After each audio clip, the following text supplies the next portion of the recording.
Global fast fashion retailer Shein lists thousands of new items to its site every day.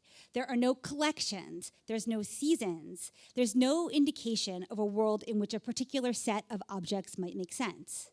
At a glance, the garments and other goods listed seem totally random, organized by a marketing strategy that feels really far from the practice of 20th century retailers. Think Abercrombie and Fitch tapping Bruce Weber and Slavoj Žižek for its substantial late 90s, early aughts quarterly publication. But there is a logic to retailers like Shein and Temu, etc. And it's a logic that leads to, in Shein's case, shipping nearly 1 million orders per day. So it's like this is a successful way of organizing objects in the retail space now, right?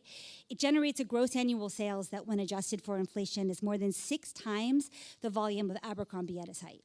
Of course, Abercrombie sold mostly only clothes into a predominantly American market, whereas Shein offers not just fashion boxers, but also tongue scrapers and glute strengthening equipment. But still, this comparison will allow us to easily visualize 2 eras of media. One in which the human is something of an endpoint, a subject who receives a piece of content and desires to participate in the world of that content, and so steps into that world, makes themselves in the image that they are presented with.